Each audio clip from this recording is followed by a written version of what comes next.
तुम खारजी भी हो, नासबी भी हो और तुम यजीदी भी हो। हम तो पानी लगाते और तुम इन सबीलों के पानी को बंद करना चाहते। करबला में कल तुम्हारा बाप पानी पे पाबंदी लगा रहा था, आज तुम लगा रहे हो।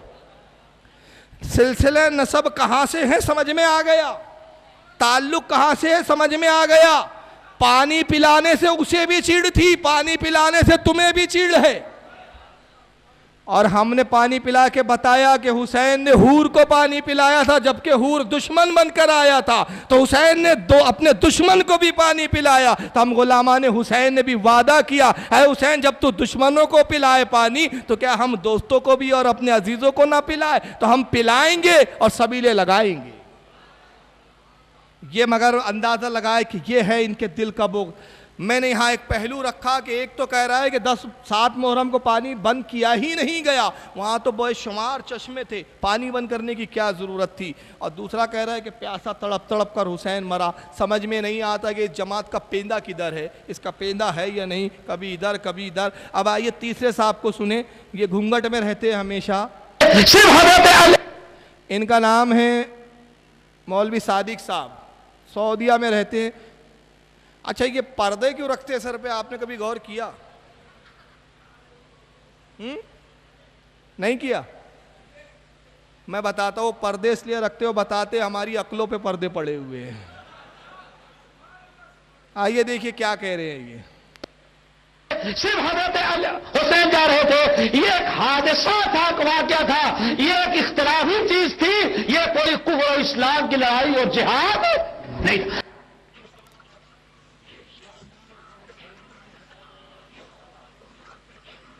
आवाज चले गई इसकी, छोड़िए। इतना समझ में आया। कहता है कि हुसैन जा रहे थे, हुसैन जा रहे थे, बस लड़ाई हो गई, ये एक हादसा था, ये कुफ्र इस्लाम की कोई जंग थोड़ी थी, एक हादसा था, मजाक मजाक में जंग हो गई वो। तो मतलब करबला एक हादसा है इनका। और एक दूसरे साहब को सुनेंगे तो आप चौंक जाएंगे, तौसीफुर रहमान साहब, ये भी घूंघट वाले साहब है, इनको भी सुन लीजिए। कहते हैं हजरत हुसैन हाजिज से कूफा की तरफ चले, अरब के एक चश्मे पर पहुंचे, अब्दुल्ला बिन मुती से मुलाकात हुई। जब उसने इमाम हुसैन को देखा, आपके पास आया और कहने लगा, मेरे माँ बाप आप पर कुर्बान जाएं, ए फर्जंदे रसूल, आपको क्या चीज इधर ले आई? सुभान अल्लाह। वो इराक से आ रहा था, इराक के हालात देखकर आ रहा था, और फिर हुसैन से पूछता है आपको क्या चीज यहां ले आई? वो अंधा था, उसको नहीं पता था तौहीद शिर्क में बदल गई, सुन्नत बिदअत में बदल गई, जिना यजीद ने आम कर दिया, शराब यजीद ने आम कर दी, मस्जिदों के अंदर घोड़े बंधने शुरू हो गए। जो जाकिर कहानी सुनाते हैं, अल्लाह की कसम दुनिया के झूठों में से बहुत बड़ा झूठ करबला की ये कहानी है। अल्लाह की कसम दुनिया के झूठों में से बहुत बड़ा झूठ करबला की ये कहानी है। दुनिया के तमाम झूठों में से सबसे बड़ा झूठ क्या है? कहता है करबला की कहानी। बताइए, अब करबला ही झूठ और कहानी हो गई तो फिर बचा क्या है? कल तो ये अपने बाप को भी बोल देंगे, अब्बा तू भी मेरा बाप नहीं है। दुनिया के झूठों में सबसे बड़ा झूठ यह है कि तू अपना बाप, मुझे अपना बेटा कहता है। अंदाज़ा लगाइए कि जो करबला के वाक़यात को कहानी बोलता है और कहानी बोलने के बाद नऊज़ुबिल्लाह मिन ज़ालिक कहता है कि दुनिया के सबसे बड़ा झूठों में से झूठ है। और दलील क्या दी?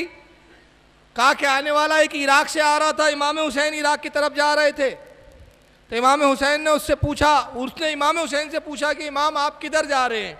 वो तो इराक से आ रहा था, उसको नहीं पता था कि इमाम हुसैन जंग के लिए जा रहे हैं, वहाँ इस्लाम बदल गया है, शिर्क जो है, जो तौहीद है वो शिर्क बन गई है, सुन्नत जो है वो बिदअत हो गई है, उसको नहीं पता था। तो उसने पूछा इमाम से, इसका मतलब ही ये है कि ना ये सब बातें हुई, न शरीयत बदली गई, न यजीद ने शरीयत के साथ कुछ मजाक किया, न शरीयत को पामाल किया, और नतीजा क्या है? कहता है कि दुनिया के तमाम झूठों में सबसे बड़ा झूठ अगर कुछ है तो करबला की कहानी है।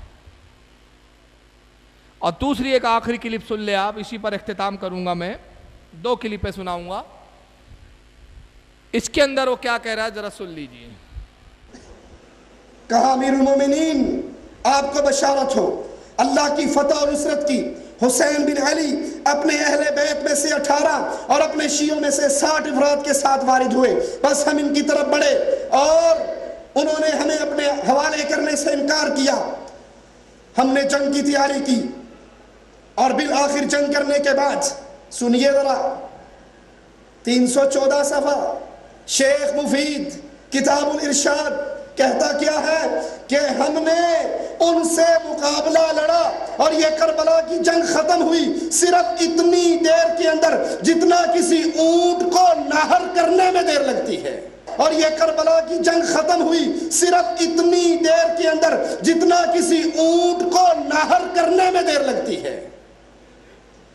आपने किस्से सुने होंगे, इतने दिन पानी बंद रहा, इतने दिन पानी बंद रहा, ये जुल्म हुआ, ये सितम हुआ। और शेख मुफीद खुद लिखता है कि चंद घड़ियों का ये मामला और खत्म हो गया, चंद घड़ियों में ये कार्रवाई और मामला खत्म हो गया। आवाज़ समझ में आ रही है ना आपके इनकी इस वीडियो की? मुझे यहाँ आवाज़ गूंजते हुए महसूस हो रही है। शेख मुफीद शियाओं का एक बहुत बड़ा मुसन्निफ है, उसकी किताब है अल इरशाद, मेरे पास मौजूद है। अल इरशाद के जिल्द नंबर 2 के अंदर शेख मुफीद ने लिखा कि जब वो यजीदी इमाम हुसैन के सर को ले गए यजीद के दरबार में, तो यजीद ने पूछा कि जंग कैसी हुई, जंग के हालात बताओ। तो उन यजीदों ने कहा कि हमने चारों तरफ से हुसैन को घेरा, उसके चाहने वालों को घेरा और उसके और हमारे दरमियान में जंग हुई और सिर्फ इतनी देर जंग हुई, हमने उनको सबको कत्ल किया सिर्फ इतनी देर में जितनी देर में एक ऊँट को नहर किया जाता है, मतलब ऊँट को ज़बा किया जाता है। अब इस पर जनाब तबसरा क्या कर रहे हैं कि देखो शेख मुफीद की किताब में लिखा है तो जंग बस इतनी हुई जितनी देर में एक ऊँट ज़बा किया जाता है। ये सब दास्तानें हैं कि ये जुल्म हुआ, वो जुल्म हुआ, 7 मुहर्रम से पानी बंद हुआ, ये पानी बंद कर दिया गया, ये सब है। सिर्फ जंग कितनी हुई, चंद मिनटों में, चंद घड़ियों में पूरा मामला निपट गया। यानी करबला की वाक़यात को बिल्कुल इतने लाइटली ले रहे हैं ये लोग कि बताना चाह रहे हैं कि करबला कोई तारीख़ इस्लाम का कोई बहुत बड़ा वाक़या नहीं है, कोई ऐसी चीज़ नहीं है जिसके तस्करे किए जाएं। मगर इस जाहिल को पता नहीं कि अरब के अंदर माहौरों में बात करने का दस्तूर है। ये असल में माहौरा है कि हमने इतनी देर में उनको काट दिया या इतनी देर में हमने जंग खत्म की जितनी देर में ऊँट नहर किया जाता है। गोया बता रहे हैं कि हुसैन पर काबू पाने में हमें कोई ज़्यादा मशक्क़त करनी नहीं पड़ी। ये माहौरा है। जैसे कि हम कहते हैं अरे भाई जंग हुई और फिर उन्होंने ऐसा काटा जैसे गाजर और मूली काटी जाती है, तो क्या वाकई गाजर मूली की तरह काट दिया आपने? नहीं, ये एक माहौरा है। अरबों में, अरब के अंदर माहौरों के अंदर जुमलों में इस्तेमाल किए जाते, तो ये माहौरे को समझ नहीं सका और उसको हकीकत ले लिया और कहा कि बस उतनी देर में जंग हुई जितनी देर में ऊँट नहर किया जाता है या ऊँट काटा जाता है।